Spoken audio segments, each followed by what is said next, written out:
All right, you're watching TVC Breakfast. Let's get to our next discussion now. Members of the National Assembly who are vying for different leadership positions in the House have continued to intensify efforts to ensure they emerge winners. And the race has taken an interesting turn since the All Progressives Congress selected their preferred choice of candidates across different lines. Now, some members of the House are totally in support of the zoning arrangement, while others are against it, complaining that the zones are being marginalized. And however, barring any unforeseen circumstances, the 10th National Assembly will be inaugurated in June this year, and the lawmakers are expected to take off from where their predecessors left off. And that's what we'll be talking about in the next couple of minutes, or maybe even an hour as it is. So joining us in the studio to help make sense of all of these issues is a chieftain of the All Progressives Congress, Adamu Garba. He's here, and he has been one of the advocates. We've been seeing your messages all the while. Good to see you. Thank you very much. Welcome to the studio. Thank you. Great. And we also have in the studio political analyst Razak Olokoba. Razak, good morning. Hi, thank you. Good to see you. Good morning, viewers. Great. All right, let me start with Adamu Garba here. Before the APC came up with their zoning arrangement, you were very vocal on what was due to certain places, especially zones that have made huge contributions to the winning, and persons who were very frontal in the contribution to winning the election, you know, and all of that when it comes to the capacity they have, the clout, the experience, and all of that. And you were very frontal in that area. Talk to us now that the party has come up with its own arrangement. What's your take on that? Yes, recall I'm a very strong advocate of Northwest. Why? Because even though I come from the Northeast, but in politics, numbers are critical factors that you always have to follow. And the fact that majority of our votes come from the Northwest, it is important for us to consolidate our basis ahead of subsequent election victories. And that was why I went frontally to support the candidature of Senator Barrow Jibrin as the next Senate President, then prior to this zoning arrangement that was made by the party. And the outcome of this, our advocacy, turns out to be hard, so much more, that give us opportunity to completely align with the zoning arrangement. Why? We requested for the Senate presidency position, but the party in its wisdom, with our president-elect intervention, we are able to get 2 positions from the Northwest, not just one, Deputy Senate President and the Speaker of House of Representatives. This is a clear indication of a government that is going to reward performance, the government that understands what it needs to do to be able to consolidate its basis, to create stability in the system, and to reward those that have contributed immensely to winning the 2023 election. And to me, I think it is a very, very excellent decision. I am 100% behind it. We are very loyal party men, and you can see Senator Barrow Jibrin has completely aligned himself with the party zoning arrangement. We were here in Lagos together yesterday. We were even we had a media parley where we discussed with all the major editors of all the publishers of major media organizations in Nigeria. And many questions were asked, discussions were made, the relationship was cemented. You need to see the chemistry between Akpabio and Barrow Jibrin. You will just so love it that for the first time, we seem to are going to produce the National Assembly that is not just going to be conforming to the yearning of renewed hope agenda of the incoming administration of Asiwaju Bola Ahmed Tinubu, but is also going to bring about critical legislation and support framework that will steer this country towards accelerated pedestal of growth. So I think the zoning arrangement was perfect. We truly appreciate the party for considering the zone of influence, which is the Northwest, for consolidating them with 2 bigger positions, Deputy Senate President and the Speaker of House of Representatives. I think it's a good deal. All right. Razak, the point there is this zoning arrangement is not going down well with the North Central. We've seen, you know, senators and even especially House of Representative members from the North Central who said, well, in all of this arrangement, where is the North Central? we also made contribution to winning the election. As much as the Northwest gave more votes, but then we also made very huge contributions as well. Because after the North-West, I think the North Central also delivered for the party. And they're saying, well, if this is not revisited, then maybe 2015, what happened then might happen again. What do you say? Well, thank you very much. I have always known that APC will have their own internal mechanism to resolve their crisis. I'm not a member of APC, but I'm a staunch supporter of APC. And at the beginning of the whole exercise, Buhari's government, shortly after Buhari came on board, we have been advocating to the North that politics in the world today is about strength and numerical strength. But the people who have numerical strength don't use it again to harass and oppress people with lower population again.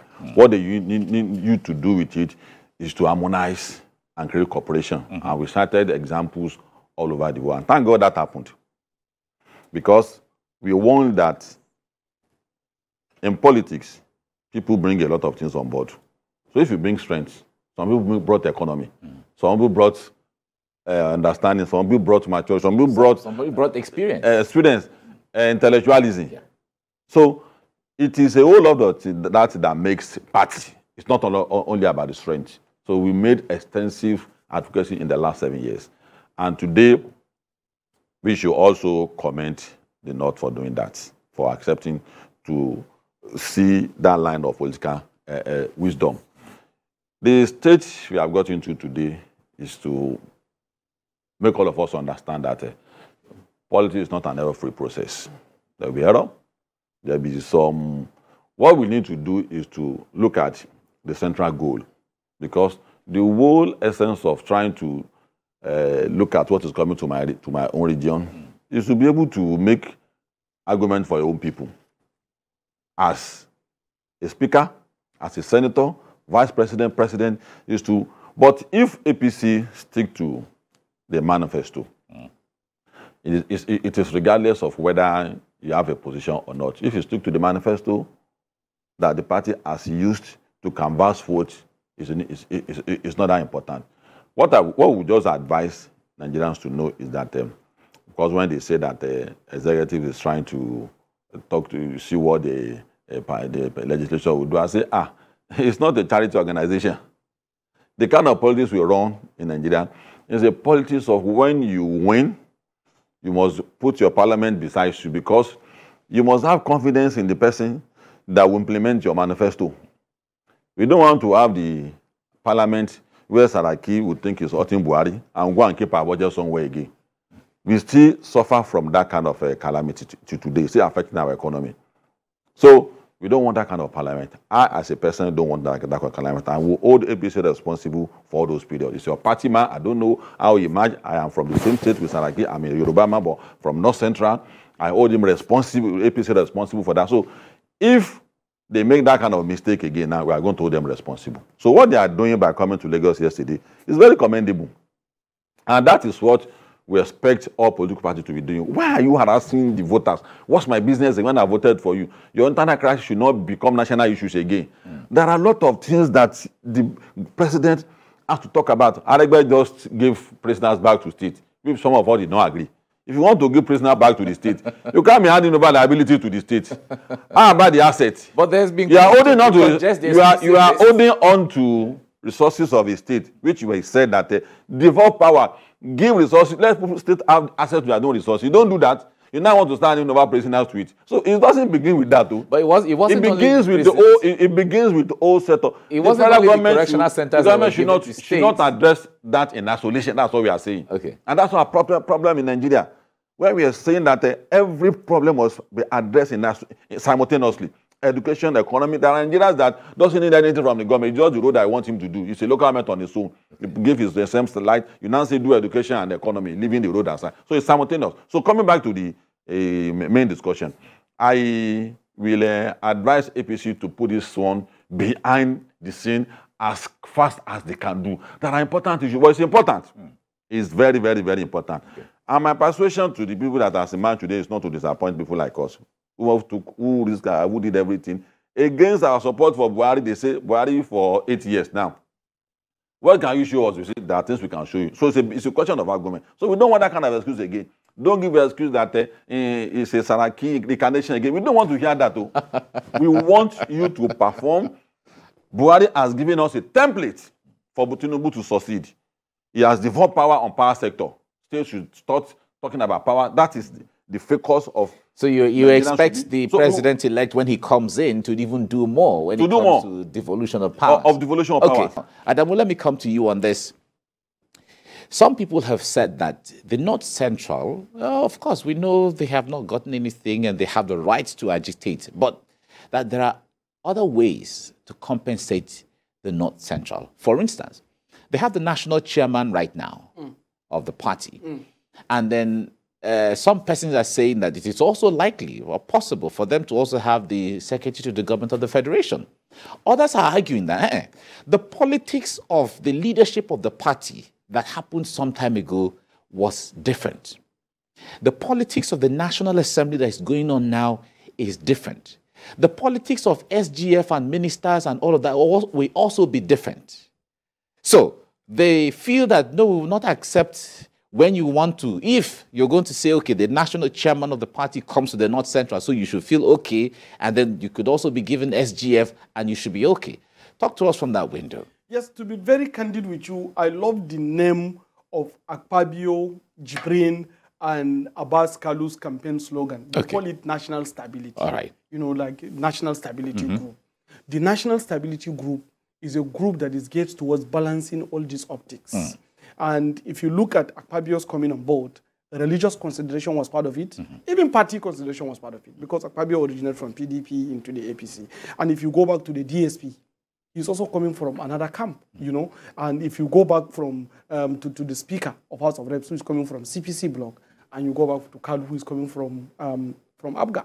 So when you look at these things, you see that it is the combination of APC that was considered, number one. Number two, yes, North Central have right to agitate, but I don't think it's good for us to discounter the office of the national chairman. The national chairman was just elected, you know, at the convention. So that means they are the ones that are even assured of a position now, with the exception of the president-elect and the vice president-elect. It's only the North Central that is assured of a position. The South-South is yet, because it's still aspiring. The Northwest, who is coming for the deputy senate president, is still aspiring. Similarly, the speakership of the House of Reps and also the deputy speaker.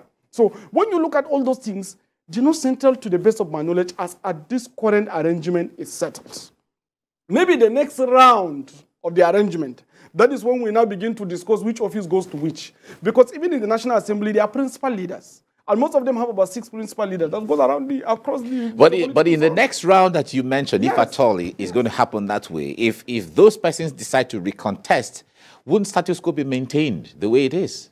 In the next round of election, if at all. Yes, I mean the next round of allocation of positions. Yes. Like you mentioned SGF, for instance, right? So maybe in that round, it may come to them. Maybe it may go to Southeast. Maybe it may go to South-South. So depending on how the arrangement was made. But for now, North Central is settled. Yes, the agitation is right. Yes, they have right to agitate for better positioning. But as at now, they are more assured, with the exception of Southwest and the Northeast, they are more assured than the North Central, South-South, and the Southeast, because they have a national chairman. They already have it. They already have something on ground. So we should accept this and respect it, while we also consider the wisdom behind these decisions. If you go back to why Akpabio came on board, this man maintained one of the strongest relationships of value with our principal, the president-elect Asiwaju Bola Ahmed Tinubu. In fact, it was Tinubu that brought him into the APC. And he was loyal. He remained a party man. He left the minority seat, a principal leadership, to an ordinary fellow member in the Senate. And even decided to leave the Senate and participate in our government as a minister at the behest of our party leaders. So when you look at this, you have to reward this loyalty. Then again, if you go back to his deputy, Barrow Jibrin, who is coming from the zone that we had the massive Konkosia tsunami. He was the only one that escaped that Konkosia tsunami. And at the same time, the amount of vote he produced, almost 220,000, is almost twice the number of votes we got from the Southeast. So I don't know why somebody is aspiring for the Senate presidency from the Southeast. If a deputy Senate president is coming, with twice that vote. Again, if you go back to Kaduna, for instance, why Tajuddin Abbas was because we got almost 400,000 votes in Kaduna. Yes, we lost Kaduna to PDP. But the votes that we got is much more than the votes we got in Zamfara. In Zamfara, we got 298,000. In Kaduna, we got 400,000. So you see, when you want to compensate votes by numbers, you consider Kaduna first. Not the fact that, yes, we won in Zamfara with the margin of almost 100,000, but it's 298,000, right? But in Kaduna, we got 400,000. So that is the principal consideration. So when you look at all those dynamics, they all fit in to compensate for the government of national competence and national performance that the president-elect is advocating for. So I think we should just allow Asiwaju and our party to get their way so that we don't avoid being attacked by Mr. Razak, because if we don't do the right thing, the Mr. Razak they will be harassing us. So we have to do the right thing for. All right. Now, Razak, the point there is, what would it take now? Because we understand that there's an alliance now called the COPSA. It's the Conference of Progressive Speakership Aspirants. All the persons who are dissatisfied with the arrangement now have decided to form a coalition to come together to begin to pull weight together ahead of June. What would it take to speak to these people and bring them back to the table? Well, thank you very much. What is going on is what will bring them back on board. When Fashola was the governor, a woman's house of Lagos State, a woman's house was demolished, and she felt very, very bitter about it. No, our shop was demolished. The next day, she told us that she wanted to protest, and the next she called that she has cancelled the protest. And why? He said, because when she got back home, there was a man who built his house on top of a canal.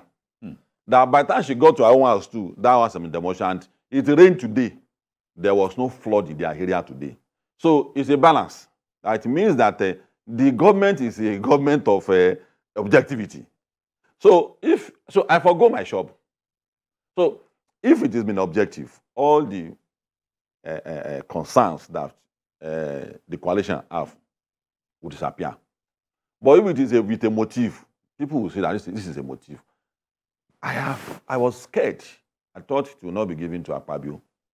Because as analyst, I'm a political scientist. And you must begin to analyze the shape of things to come. I knew in my mind that if Akpabio will lose it, there will be a resurgence of militancy in the South-South. Why would that? There will be agitation. Why? But once you are giving a sense of belonging, it's going to die down. In the Southwest today, there were calls for break-up, this and that, but by the time, as soon as Asiwaju has emerged, there were consolations that, okay, this is getting close to what we want. So that balance is what is going to make everybody simmer down. And for North Central, I'm from North Central. And after the Saraki's, what happened, the experience of Saraki, the Sarakilization, we need someone with his own image again in the North Central, which is missing. So for me, my conclusion about North Central is that starting from all the governors outside the party chairman, they are not mobile. When all discussions were going on, we didn't see any serious moves, any serious push from the. We have Razak in Kwara, we have Yaya Bello. I think we have another one or two APC governors from the North Central. So they were no vociferous. They were nowhere to be found. And when you discuss issues of this nature, it's a question of strategy. If you don't get together, North Central has gotten the deputy Senate presidency now, and the speaker. It's got to be vociferous.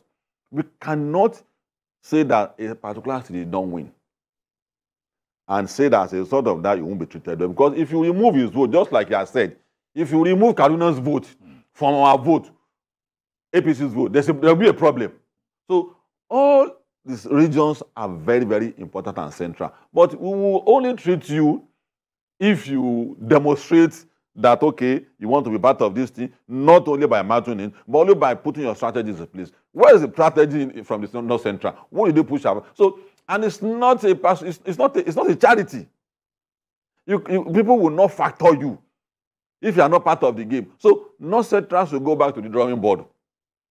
And there should be an alliance. They should close up their ranks. All the governors, all the parties should close up their rank.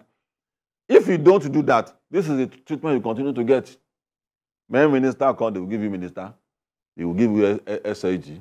But like you have said, it is not part of the arrangement that is in place today. So I think as it is now, we should not rupture whatever, because Tinubu should be in a hurry to perform.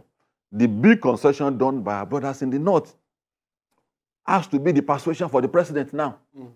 For the guys in South who has refused to hold Tinubu responsible for the crimes committed by Obasanjo by not giving people of Nigeria Delta what Nigeria did.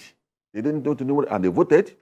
Even the few Igbo vote that we got, despite the blackmail that you don't want to vote your brother, you follow that Shiwaju. Those are the persuasions should be in his mind. And for people like us who have known Ashwaju since 1994, they try to redefine him to us. He's not qualified. For someone I've known since 1994. They want to. So a majority of this vote that came was as a result of his track record. Personally, since I met him since 1994, I knew that this is a man who has a journey politically to go. So putting all these things together should be the inspiring factor for the president now. So the whole question of our appointment should not be a pattern every time we hold the election that we are going to discuss that for the next 1 year, which is becoming a recurring decimal. Remember Saraki's time too. For over 2 years, we were debating that. When Buhari came on board too, it's become a recurring. You didn't put your minister in place sometimes. So, it's so insignificant, very important, but so insignificant to governance. We were debating on the radio today that why is Buhari borrowing money again? Public lecture for Tinubu is very, very important. The kind of economy we run in the world today is an economy of borrowing. If you need infrastructure, your child wants to go to school. You borrow money to send him to school. You go to school, you can pay the money later. But if you don't borrow the money to go to school, you cannot reverse the feature. Yeah. So these are important. These are issues. Where I'm going. Let me add this. To be fair, it will not be fair for me to conclude. You will conclude. It will not be fair to me not to conclude. You will conclude. You are putting words in my mouth. That's what I'm saying. That's what I'm saying. What I'm saying is that there are important issues on ground to address. People are apprehensive. You need to talk to them. Akpabio and Jobi needs to take over the parliament. Let them demonstrate that, yes, things are changing. Let Tinubu exhibit what you have known him for. The judicial, let things start running. That's one of where I'm going. I'm not saying essentially about borrowing. All right, that's fine. The point there is, because when you mentioned borrowing, a lot of persons who are listening to you right now, who are watching you right now, will say, wow. I'll just have for an instant. If you want to debate the question of borrowing, it's a major topic. No, it's not the topic for today. But some persons have felt that the 77 trillion naira we're owing now, they're looking at the justification for it in tangible economic terms. But however, let's leave that. Why the government is not a talking one? Why will not be misunderstood? No, it's fine. It's not a talking government. Let's leave it for today. It's not the topic. Maybe we'll arrange a topic we can. And then now the point there is, some persons have pointed or try to put attention on what the opposition is sitting down, especially at the House of Representatives, sitting down and watching. Now, People's Democratic Party, Labour Party, NNPP, ADC, YPP are all there. If they put all their numbers together, they're about 183 members. The ruling APC has 177. Now, some are saying that if somebody like Wasi and a few others, the COPSA people and all of that, come together who are disgruntled or feel frustrated from the party, that it will be easy for them to align with the opposition. And then Sarakilization or like what happened in 2015, as some persons will call, will now emerge, especially at the House of Representatives. What are you seeing the opposition doing here? And how should the ruling party sit down to ensure that they take hold of the House? You see, the possibility of alliance of opposition with some of the disgruntled members of APC is in theory possible, right? But in practice, it's not. Why not? Yes, because why? Most of the people that come in, when you see their disposition, there is this very high level of confidence on the president-elect. So all of them, including the opposition members, are aligning. I can tell you one thing that happened yesterday that was shocking. 2 members of the Labour Party Senate-elect, part of the senators-elect, were together with Akpabio Jibrin yesterday. 2 senators of SDP were together with us in that media party yesterday. A senator of NNPP, Konkoso Senator Red Caps, was together with us yesterday. A senator of PDP, Ikra Bilbis, was together with us yesterday. It's the same game that is playing out in the House of Representatives. All of them want something tangible to go back home in the next 4 years and be able to report to their own audience so that they can be voted back to power. That's correct. And they know that the only person that can drive this success for them is Asiwaju Bola Ahmed Tinubu. When you look at his manifestos and his level of preparedness, I don't think there's any person that has ever been prepared for the office of the president since 1960 that I know, based on all the studies and investigation, than this Asiwaju Bola Ahmed Tinubu. He's fully prepared. Almost every organ of government and his operational plans are already intact for the take-up of Nigeria from where it is today to where it's supposed to be. So this has boosted a lot of confidence on almost all the political class in the country about the need for them to give Asiwaju Bola Ahmed Tinubu opportunity to do what he thinks he can do. So therefore, there is less appetite for opposition, and there is more appetite for conformance and try to align so that we can get this take-off properly. We know, yes, we have some pending issues in the country, but there is massive infrastructure investment that was done by the government of the APC. Of course. The only person that is going to consolidate this massive investment, put a cap around economic value for them, and create a boost in economic prosperity is Asiwaju Bola Ahmed Tinubu. If you look at his manifesto, he is the only one that can be able to do that. And even I had, although out of topic, but you are talking about borrowing, debt is not a bad deal provided you have efficient economic management. And for the first time in Nigeria, we are producing a financial engineer, a structural international financial engineer as the president, and as the banker as the vice president, a lawyer as the Senate president, and the deputy Senate president is coming from an accountant. You know, then when you look at this kind of combination, you see the people that are ready to take us not on a train ride, but a faster jet ride, that we will arrive at our destination much more faster. And that is why people like us are insisting that we must create a structure that ensures Asiwaju rule for 80 years, unceasingly, uninterruptedly. We don't want any... No disruptions. Yes, he transformed Lagos when he have 8 years opportunity. So we need him for 8 years. But Nigerians will be the ones who ultimately decide that, but yes, based on the performance of the first term. That is why it's we legitimate to give them that performance. All right. So that we don't have any break in transmission at all. 8 years as presidency. That's the plan. That's your verdict. And there's no law that says you not propose. No, of course, he has the right to propose. But Nigerians have the right to do the voting. It's in Nigeria. Based on their assessment. It's in Nigeria. All right, we'll Razak. Adamu has talked about the competence of the president-elect, who is going to be the leader of the entire mechanism of governance going forward.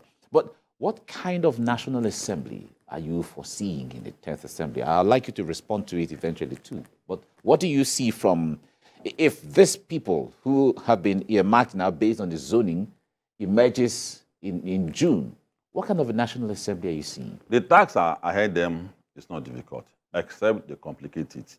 Okay. Just like what they have tried to do in the past. What we have recognized as a concern in Nigeria is part of the things that Aregbe is trying to do, that the center is getting too big. And it is not a concept that is particularly against a particular individual, because that's how it has been coined, that if you develop power at the center, it's against a particular ethnic group. We are talking about a center that it creates problem for the president to be able to have concentration on any particular subject matter. He appoints minister, he takes the security report, he's one talking about the economy, it's fine. But if it is just at a level where you can cope with, that is fine. But at the level that it is at the moment, where the government did a lot of work. But it will not show as long as you continue to operate this kind of structure. The numbers of roads constructed by Fashola, I look at the record of other minister for works, I've not seen. The same thing in the agricultural sector. But it may not show because of the way this country is designed. Yeah, but what stops them from letting Nigerians know? Look at it. No, that's why the government is not talking about. That's on that topic. Look at the method and strategy employed by Buhari to decimate Boko Haram. He did fantastically well. Then look at our major image abroad. 4 instruments of foreign policy. Number 1 is military, economy, diplomacy, and propaganda. So anytime we had an issue in another country, look at how they try to. This recent one is Sudan issue. It's not the problem. It's not the concern of your embassy to see to the welfare of people that are outside Nigeria. That's what the people don't do. But they left their responsibility to see what Nigeria can do in Sudan back to Nigeria and to start looking at how Nigeria, who are the Nigerians there. So in all ramifications, he did well, but it didn't show because the center is overbloated. And Buhari has done fantastically well. I respect Buhari more. He has my respect, but I gave him more respect at the moment he realized that it is true that 250 million Nigerians cannot be secured by the number of police. He didn't concede, but he's beginning to look in that direction to the extent that he knew that to generate power also, federal government can also do that. He considered the power to the state. And so the parliament that are coming now should look in the direction of how lives are being lost every day. The concern about police is too much that they are responsible for this. 2 husbands that will be fighting over a pot of soup in the Ikeja, federal police will go there. It's not the fault of the fight. In Nasarawa, farmers will be having issues with each other that can be addressed with a peculiar security who are on ground. You call federal police who will murder everything up again. Look at the death of Yusuf. The death of Yusuf will have been averted if there was a state police who knew that we need a superior spiritual argument to neutralize Jubilee, not to kill him. But they brought army. We come to kill mosquito with sledge. So their job is not complicated at all, except if they want to complicate it. What they should first recognize is the template that Buhari has laid on ground, which is about devolution of power, give power back to the state. It doesn't start with giving back criminals to state. It starts with also encourage the state to also develop inwardly. It is the state that's supposed to be feeding the federal government. The task of sharing 36 states or the resources of federal government to 36 states is no longer a model that the world is making the world to move forward. So their job is not difficult at all. Their job is to accede to the demand of Nigeria. ASU is a concern. Make a legislation, a difficult one, that will make it impossible for people who are in charge of educational policy. Might not be a popular view, but what will make them popular is to ensure that people who design educational policy in this country actually follow it through by ensuring that the number of money we spend on salaries is the reason why we can't buy chemicals. All those duplication of appointment, reduce it. It's the work of the parliament. So they can be popular in 6 months if they do the need to. I've been in the parliament before. There's a report that is meant to merge a lot of government agencies, avoid the duplication and all of that as a case. That is what we call the structure. So it's not a big thing that we want to balkanize the country. It's not. Those are the issues we are talking about. Issues of what Buhari has done. That's a structuring. When you say you can't produce light again, I encourage you to have modern refineries. Okay. Unbundle all this cabal, make them jobless by giving licenses to all the people who wanted to refine oil. So these are things that the parliament can do, that we can make it popular and become our heroic and aspired parliament we have been waiting for all this while. Okay. Adamu, let me ask you the same thing. I wonder what your opinion is regarding the 10th National Assembly. What kind of assembly do you envisage? With the zoning, formula that the party has put forth, if they emerge eventually, what kind of a National Assembly, 10th National Assembly are you seeing? Practically speaking, I think when you look at most of the agitators, the COPSA members, like in the House of Reps membership, you find out that most of them are even very loyal party men, like Honorable Betara. I'm sure he will come around. I'm sure Saad Soli will come around. I'm sure, I don't know why, in fact, I heard on the news that he has dropped his contest. It may soon be be live. So they will all come around. At the end of the day, most of them are going to align properly with the party's objective, you know. And again, when you come back to the House of Senate, you know, those that are agitating, somebody like Senator Sani Musa is a very loyal party man, you know. I'm sure he will come around too. Somebody like Oju Zakalu, he will also come around, you know. And somebody like Yari, he will come around. They are all negotiating.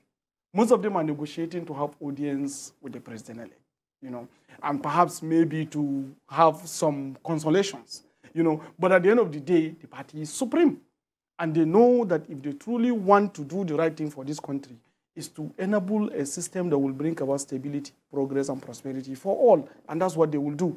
So when we have this proper alignment, we'll have speedy implementation of programs, policies. Yesterday, I was in the Pali, as I mentioned. I was part of the delegation. And you need to hear what Senator Akpabio said about the programs that they have. Industrialization, job creation. You know, he complained about the over-dependence of importation in Nigeria. You know, our macroeconomic policy that has been completely destroyed at the mercy of the dollar. You know, all those kind of rearrangement. You know, so it means that this is a ready-made parliament that are willing to support the takeoff of the executive with the right policies. And that is why we are calling on all agitating voices to look into Nigeria, to look into the future, to look into the programs that are lined up and aligned so that we can have a smooth sail. Like he rightly mentioned, any person that inherits the government of Nigeria, like Asiwaju Bola Ahmed Tinubu is going to inherit one of the most powerful countries in Africa. I'm telling you this. Why? Because even in military-wise, if you look at our budget per head among all the military, has skyrocketed so much that I believe we can be able to confront the whole of West Africa and still win the war. Again, when you look at our international diplomacy, we're very, very strong. Okay. And if you look at our foreign policy objective, are very strong. You know, even our debt profile, we are just condemning it, but the debt to GDP ratio is very insignificant compared to what we have in Ghana, you know, South Africa or... Ghana has a challenge currently. Yeah, so we are really, really on a very good pedestal, and I believe Asiwaju is the right person to... we should give him all the attention he needs. Me, I believe personally Asiwaju is a force of nature. Let us allow him to drive his objectives uninterruptedly so that we can have 8 years. We are young people. Okay. We believe in this country's future, so we need strong leadership for the next 8 years. Okay. We have to round it off here now. Adamu Garuba, chieftain of the All Progressives Congress, thank you so much for coming on the program. Thank you. Razak Olukoba, thank you very much for coming. It's a pleasure. Thank you. I am sure I'll be inviting both of you for another discussion in areas that we don't want to talk into for today, but it's fine. Thank you so much, gentlemen. Thank you. Thank you very much, Mike.